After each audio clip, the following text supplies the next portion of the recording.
2 मार्च 2016 Delhi airport एक private jet runway पे खड़ा था। रात के 12:30 हो रहे थे। जेट में एक आदमी बैठा था और उसके चेहरे पे मुस्कान था। ये आदमी कोई और नहीं, विजय माल्या था। वही माल्या जिसके पास कभी 9,000 करोड़ रुपए हुए करते थे। वही माल्या जिसे किंग ऑफ गुड टाइम्स कहा जाता था। और वही माल्या जिसने हमारे बैंकों से 9,000 करोड़ लिए और कभी लौटाया ही नहीं। प्राइवेट जेट्स की लाइट बंद होती है और उड़ान भरती है और विजय माल्या को पता था कि अब मैं भारत कभी वापस नहीं आ पाऊंगा। लेकिन विजय माल्या को ये नहीं पता था कि ये उड़ान सबसे बड़ी उसकी गलती होगी। इस कहानी की शुरुआत होती है 1955 से, जहां पर एक बड़े से घर में एक छोटा सा बच्चा जिसका नाम विजय माल्या था। विजय के पापा विट्ठल माल्या एक बहुत बड़े बिजनेसमैन थे। उनके पास यूनाइटेड ब्रूवरीज ग्रुप था जो एक बियर और शराब बनाता था। विजय की परवरिश अमीरी में हुई थी। उसके घर में कोई कमी नहीं थी। बचपन से ही अपने पापा को वो बिजनेस करते हुए देखा था। स्कूल के ही दिनों से शौक था उसे कि बहुत बड़े बड़े सपना देखना है हमें। और वो अपने पिताजी से हरदम से बोलता था कि पापा मैं आपसे भी बड़ा बिजनेसमैन बनूंगा एक दिन। और उसके पापा हर हमेशा मुस्कुराते थे और बोलते थे कि बेटा बिजनेस सिर्फ बड़ा होना ही नहीं, अच्छा होना भी जरूरी है। विजय ने अपनी पढ़ाई ला मार्टिन कोलकाता स्कूल से की थी। फिर कॉलेज की पढ़ाई के लिए अमेरिका चला गया था। वहाँ उसने बिजनेस मैनेजमेंट की पढ़ाई की। 1983 में जब विजय सिर्फ 28 साल का था, उसके पिताजी की अचानक मौत हो जाती है और अब पूरा बिजनेस विजय के हाथ में आ गया था। इतनी कम उम्र में इतनी बड़ी जिम्मेदारी। लेकिन एक चीज थी जो माल्या को सबसे अलग बनाती थी, उसकी हिम्मत। डरने वाली चीज उसके डिक्शनरी में थी ही नहीं। जब लोग अपनी करियर शुरू करते हैं, उस समय माल्या अपने यूनाइटेड ग्रुप का चेयरमैन बन गया था। पहले कुछ सालों में माल्या ने अपने बिजनेस को संभाला और फिर बढ़ाया भी। किंगफिशर बियर को इंडिया का टॉप ब्रांड बना दिया था। हर पार्टी, हर रेस्टोरेंट में सिर्फ किंगफिशर बियर की ही पार्टी चलती थी। उसी दिन माल्या ने तय कर लिया था कि अब छोटा नहीं सोचना है मेरे को, और देश का सबसे बड़ा बिजनेसमैन बनने की सोच रखने लगा। लेकिन माल्या को नहीं पता था कि इसका ये फैसला आगे चलकर इसकी ही बर्बादी का कारण बनेगा।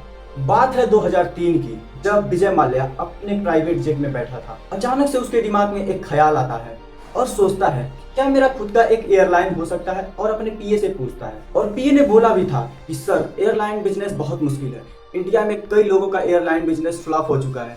उस समय माल्या जी मुस्कुराते हैं और बोलते हैं कि जिनको बिजनेस करने नहीं आता है वही फेल होते हैं, मैं तो अलग हूँ। उस समय माल्या जी ने देखा था उस समय एयर ट्रैवल बहुत तेजी से बढ़ रहा था। मिडिल क्लास लोग अब प्लेन से ट्रैवल करना चाहते थे। लेकिन उस समय की एयरलाइंस या तो बहुत महंगी होती थी या तो बहुत बेसिक सर्विस देती थी। माल्या ने सोचा कि मैं अगर एक ऐसा लग्जरी ब्रांड लॉन्च करूं जिसमें लग्जरी भी दे और किराया थोड़ा कम हो तो लोग जरूर पसंद करेंगे।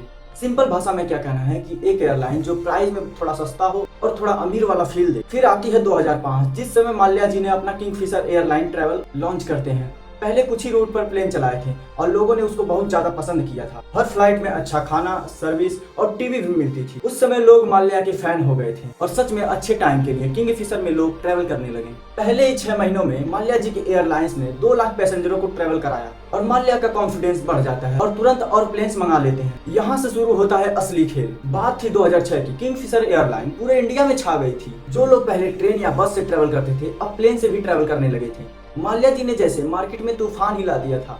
500 करोड़ से शुरू हुआ एक बिजनेस अब 3,000 करोड़ का बन गया था। माल्या जी ने और एक्सपेंसेस के लिए बैंक से लोन लेना शुरू कर दिया था और उन बैंकों का नाम SBI, PNB, IDBI। हर बैंक से हजारों करोड़ उधार लिए और अब माल्या जी की लाइफ और ही एक्सपेंसिव हो गई थी। उनके पास 250 लग्जरी कार थी। लंदन, न्यूयॉर्क, दुबई, मोनाको में और जगह भी कई घर थी। फॉर्मूला 1 रेसिंग टीम थी जिसका नाम फोर्स इंडिया था और उनके पास आज की famous team IPL royal Challengers Bengaluru की टीम थी। माल्या जी एक किंग की तरह रहते थे। माल्या के पार्टी पूरे इंडिया में फेमस थे। मॉडल, एक्टर, बिजनेस लीडर सब माल्या के पार्टीज में आते थे। हर साल गोवा में किंगफिशर कैलेंडर लॉन्च करता था जिसमें टॉप मॉडल्स की फोटो होती थी। यहाँ तक तो बहुत अच्छे से चल रहा था। लेकिन बात आती है 2008 की। एक क्लर्क जो किंगफिशर के अकाउंट डिपार्टमेंट्स में काम करता था, उसने नोटिस किया कि कंपनी लॉस में चल रही है। हर महीने करोड़ों रुपए का लॉस हो रहा था। क्लर्क ने जाकर माल्या के CFO को बताया कि हम हर प्लेन पे 2,000 का लॉस कर रहे हैं। और CFO का जवाब आता है कि ये माल्या साहब को मत बताना क्योंकि वो एक्सपेंशन के मूड में है। इसके जस्ट 1 साल पहले माल्या जी ने एयर डकर नाम की एक और एयरलाइन कंपनी खरीद ली जो पहले से ही लॉस में चल रही थी क्योंकि वो बहुत लो कॉस्ट एयरलाइन थी। माल्या जी ने इसे 1800 करोड़ में खरीदा था। सब लोग हैरान थे कि लॉस में चल रही कंपनी को इतने पैसों में क्यों खरीदा। और उनका जवाब आता है कि मैं मार्केट शेयर खरीदा हूँ, कंपनी नहीं। मल्ल्या को लगता था कि अब उसका मुकाबला कोई नहीं कर सकता, लेकिन जो चीज उसे ऊपर उठाया था वही चीज उसे नीचे भी गिराने वाली थी। 2008 में मल्ल्या इंडिया के टॉप बिजनेस लीडर में से एक था। फोर्ब्स मैगजीन ने उसकी दौलत 17,000 करोड़ बताई थी। उस वक्त मल्ल्या दिल्ली और मुंबई जैसे शहरों के सबसे अमीर इंसानों में गिना जाता था। टीवी पर इंटरव्यूज, बिजनेस कॉन्फ्रेंस में स्पीच, हर जगह सिर्फ मल्ल्या का ही नाम आता था। लोग उसे किंग ऑफ गुड टाइम के नाम से बुलाते थे। मल्ल्या के हाथ में सोने का मग था, ऐसा सबका कहना था। मल्ल्या की लाइफ स्टाइल को देखकर हर लोग उसके फैन थे। उसका 311 फुट लंबा यॉट इंडियन एम्प्रेस दुनिया के सबसे बड़े प्राइवेट यॉट्स में से एक था। और उसके पार्टीज में इंटरनेशनल सेलिब्रिटीज आते थे। उसके ऑफिस के बाहर लग्जरी कारों की लाइन लगती थी। एक दिन में किंगफिशर एयरलाइन का टर्नओवर 10 करोड़ से ज्यादा होता था। लेकिन बात आती है 2008 की, जिस समय ग्लोबल क्राइसिस आता है। पूरे दुनिया में रिसेशन छाया, एयर ट्रैवल कम हो गया, पेट्रोल का दाम आसमान दर छूता गया। एयरलाइंस के बिजनेस पे सबसे बड़ा बुरा असर पड़ा उसके। लेकिन जब बाकी को प्रॉब्लम दिख रहा था, मल्ल्या ने उसमें मूड बनाया था और बोलता है कि क्राइसिस में ही अपॉर्चुनिटी होती है। लेकिन उसे एक बात का बिल्कुल भी अंदाजा नहीं था कि अंदर ही अंदर किंगफिशर एयरलाइंस अंदर से पूरी तरह डूब रहा था। एक सीनियर बैंक की ऑफिसर की नजर कुछ और ही देख रही थी। एसबीआई के रिस्क असिस्टेंट डिपार्टमेंट में के एक ऑफिसर ने नोटिस किया कि किंगफिशर एयरलाइंस बार बार लोन ले रहा था, लेकिन चुका नहीं रहा था और ना ही कंपनी का प्रॉफिट बढ़ रहा था। ऑफिसर ने जाकर अपने बॉस को बताता है कि मल्ल्या सिर्फ उधार ले रहा है। और बात आती है 2010 में। पूरी बात इसकी सब सच्चाई सामने आ जाती है। फाइनल एक्सप्रेस न्यूज एक्सपोज ने एक न्यूज रिपोर्ट बाहर करती है। इसमें लिखा था कि किंगफिशर एयरलाइंस 7,000 के कर्जे में डूब चुकी है। और ये खबर आग की तरह पूरे देश में फैल जाती है और पूरे मार्केट में किंगफिशर एयरलाइंस के शेयर पूरे गिरने लगते हैं। पूरे इन्वेस्टर के फेस पे उदासी छा गई थी। बैंक ने मल्ल्या से पैसे मांगने की डिमांड रखती है। अब यहाँ से चेन रिएक्शन शुरू होता है, क्योंकि एक के बाद एक प्रॉब्लम फेस कर रहा था मल्ल्या। एम्प्लॉइज को सैलरी नहीं मिल रही थी। पायलट्स और कैबिन क्रू ने स्ट्राइक कर दिया था। फ्यूल कंपनी ने किंगफिशर एयरलाइन को फ्यूल देना बंद कर दिया था। और तो और टैक्स डिपार्टमेंट ने किंगफिशर के अकाउंट्स को फ्रीज कर दिया था। डीजीसीए जो प्लेन चलाने वाली कंपनी होती है, उसने नोटिस भेजा। देखते ही देखते मल्ल्या का सपना टूट रहा था। किंगफिशर एयरलाइंस की फ्लाइट्स कम होती गई। 2012 में किंगफिशर एयरलाइंस की लाइसेंस रद्द कर देती है डीजीसीए। मल्ल्या फिर से बैंक जाता है और बोलता है, मुझे थोड़ा टाइम दो, मैं सब ठीक करके दूंगा। उसने अपना कुछ प्रॉपर्टीज बेचने की कोशिश की। एम्प्लॉयज को भरोसा दिलाया कि उनकी पेमेंट जल्द ही मिलेगी, लेकिन अब बहुत देर हो चुकी थी।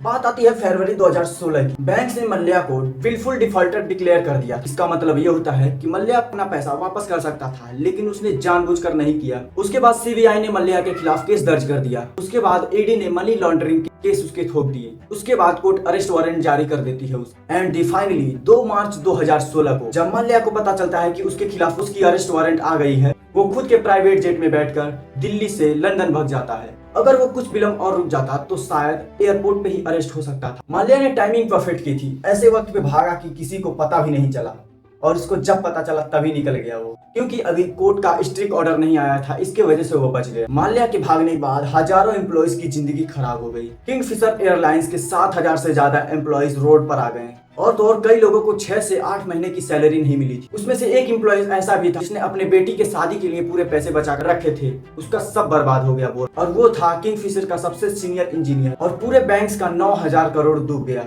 ये पैसा आखिर था किसका? हमारे टैक्स का, हमारे सेविंग्स का। जिस पैसों के रोड, स्कूल एंड हाईवेज बन सकते थे, उस पैसों का मल्ल्या अपनी ऐसो आराम जिंदगी जीने के लिए उड़ा दिया। कोर्ट ने मल्ल्या को भगौड़ा घोषित कर दिया था। उसकी प्रॉपर्टीज सील कर दी गई, पासपोर्ट तक कैंसिल कर दिया गया। इंटरनेशनल पुलिस इंटरपोल ने रेड कॉर्नर जारी किया। इंडियन गवर्नमेंट ने यूके गवर्नमेंट को मल्ल्या को वापस लाने की मांग की, लेकिन यूके के कानून अलग होने के कारण मल्ल्या वापस नहीं आ सका। फिर वहां पर मल्ल्या जाकर पॉलिटिक्स असलम मांग लिया था, जो कि उसकी सुरक्षा के लिए था। आज 2026 में मल्ल्या अभी भी लंदन में है और ऐसो आराम की जिंदगी जी रहा है। इंडिया के कोर्ट ने उसे दोषी माना है और यूके के कोर्ट ने उसे इंडिया भेजने का डिसीजन ले लिया है, लेकिन उसके खिलाफ हर एक केस अपील कर रहा है मल्ल्या, जिसके साथ वक्त भी निकल रहा है। जिस आदमी के पास कभी 250 लग्जरी कार थी, आज उसकी कई कार ऑक्शन में बेच दी गई हैं। जिस आदमी के घर पे पूरा बॉलीवुड आता था, आज उसके घर में ताले लगे। इस केस के बाद इंडियन बैंकिंग सिस्टम में काफी बदलाव आए। एसबीआई ने बड़े लोन्स के नियम को सख्त कर दी गई है और तो और बैंक ऑफिसर्स को ज्यादा रिस्पॉन्सिबल बनाया गया है। विलफुल डिफॉल्टर्स के खिलाफ सख्त कानून बनाए गए हैं। मल्ल्या ने सिर्फ बैंक का पैसा नहीं चुराया था, उसने हजारों लोगों के टैक्सेस के पैसे चुराए थे। बाकी यही थी विजय मल्ल्या की स्टोरी। वीडियो कैसे लगी कमेंट में जरूर बताइएगा। वीडियो को लाइक एंड चैनल को सब्सक्राइब जरूर से कर दीजिएगा प्लीज। बहुत मेहनत लगती है वीडियो बनाने में। मिलते हैं किसी अगले इंटरेस्टिंग वीडियो में, तब तक के लिए बाय।